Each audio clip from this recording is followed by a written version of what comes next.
So I've struggled most of my adult life with reading, and I think that this really goes back to elementary school when I first learned how to read. We had this program called Accelerated Reader, AR, and it was basically a points-based system whereby the more books you read, the more points you got, and you could redeem those points for like prizes and stuff, and there were awards.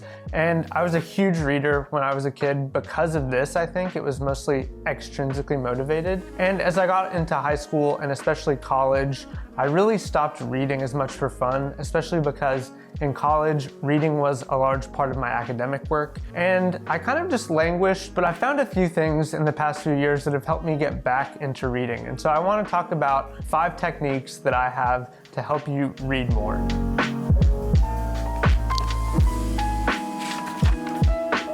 Okay, so first I want to talk about audiobooks. Audiobooks may be the biggest game changer for me in terms of how much I read. Now, I don't know quite when this happened, but I started reading what felt like really slowly at some point in adulthood. I'm not really sure quite what the deal is. I could always kind of crush books when I was a kid. It may be just because they were more narrative based or shorter or simpler. And now I read kind of much more nonfiction, things that are complicated, things that are talking about ideas that for me just take a long time to synthesize. I really like to sit with an idea and really absorb it. And so because I'm not reading as much narrative stuff, not as much nonfiction stuff, I think that's part of the deal. But with all that said, I think regardless of what you are interested in, audiobooks are gonna help you read more, because for me, like, I can get distracted. I start looking at my phone when I'm reading a regular book or a Kindle book. But with an audiobook, I can just kind of let it rip and keep going. There's a momentum to it. You don't really want to be stopping and going back 10 seconds, even though I do that a fair bit. I think audiobooks, because of the nature of someone else doing the hard work of doing the actual reading, you're able to just absorb a lot more. And so it's more passive, but I think for me, it's been a huge game changer in that I get through a lot more stuff. Maybe not with quite the same level of retention, but if the objective is to read more, then I think this is a really, really good trade-off. So an Audible subscription is a great way to start. They're not sponsoring this video or anything, obviously, but I think Audible's been great. There's a lot of places where you can get free audiobooks that I'll talk about in a second, but this has just been absolutely a game changer for me. I recommend audiobooks for anyone that's trying to read more, and you'll see what I'm talking about. It's absolutely life-changing. Okay, second is an app, and it kind of goes along with the whole audiobook thing. This app is called Speechify, and I might even put it above audiobooks in terms of like how my life has changed after using it. So what Speechify does is it allows you to take any text, so that could be a web page, a PDF, an ebook, and turn it into an audiobook. So essentially what Speechify does is they take these texts, they digitize them, and then you're able to have them read to you.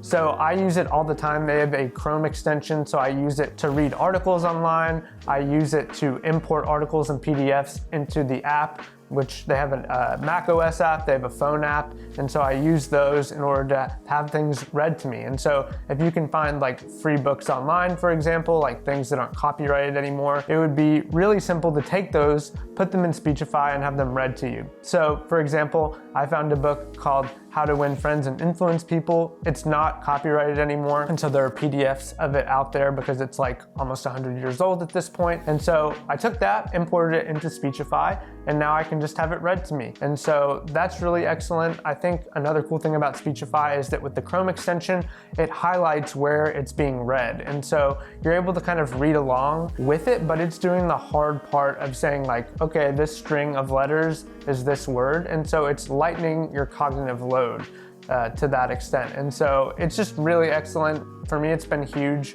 You are a little bit limited. You can pay for it, and I'm considering doing so. And so you can kind of up your speed, your words per minute, and then by doing that, end up reading more in the long run. But regardless of whether you go free or paid, I think it's worth for anybody to check out Speechify. It's absolutely next level. And so yeah, I'll link it below. Go and check it out. The next thing that's helped me read more has been the public library. And so if you're lucky enough to live in a country that has a public library system, then I would highly recommend going and getting a library card. My wife and I did that as soon as we moved to where we are now, which is Raleigh, North Carolina, and we have a great public library. The cool thing about public libraries is they have books for you, but they also tend to have digital offerings. And so our library has an app called Libby, whereby you can sign up for ebooks and audiobooks. So back to the audiobook thing, a great way to get free audiobooks is through your public library. So I've had an Audible subscription and I kind of go back and forth with it, but the way that I listen to most of my audiobooks is through the public library. Now, you do have to wait if it's a popular title, but this is a great way, a really cheap way, obviously, to get more audiobooks. If you have a Kindle or an e-reader, you can also get ebooks delivered to you, in the case of Kindle, like through the Amazon store, and they're able to kind of manage the loan that way. And so I've read a fair number of books through that. Being a slow reader, as I mentioned, it's a little bit not ideal because we typically have the ebook for about 2 weeks, and I'm probably not going to be finishing a whole book in 2 weeks. That's just how it is for me. But regardless, this is worth checking out, especially if you're a little bit faster reader. This is a great way to get things, to not have to pay for every book you want to read,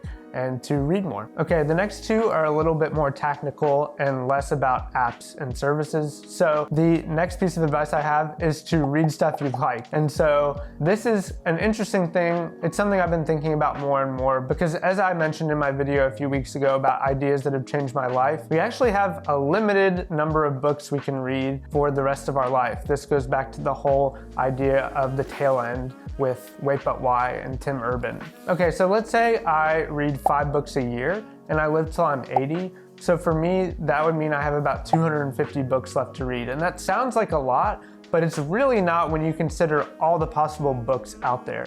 And so I'm trying to be much more intentional with what I'm choosing to spend time reading. And given that life is short, I want to spend time reading stuff that I like and that I'm interested in. And so that leads into my next point, which is to feel free to discard things that aren't working for you. So I'm a little bit of a perfectionist, and once I start reading a book, I don't want to just toss it and stop reading it. And so what ends up happening when I lose interest is I'll just end up starting another book, but then I'll have all these books that are kind of half read, and that kind of gnaws at me and makes me feel like things are unresolved. But a lot of people that I listen to around this topic, like Ali Abdaal and Tim Urban, who I just mentioned, say, hey, you can leave books in the middle of it. Feel free to do that. It's totally okay. And so the point is to feel free to drop books in the middle if they're not working for you. And I'm trying to embrace this more and more and to not beat myself up over having a bunch of half-read books and really just focus in on the things that I like, that are working for me, and that I want to finish. So those are 5 brief lessons I've learned over the past couple years about how to read more. It's working for me. I hope it works for you. Did I miss something? Let me know in the comments if you found ways to read more that are really helpful for you. Hope you enjoyed this. If you're still here, please consider subscribing. Thanks for watching, and I'll see you in the next one.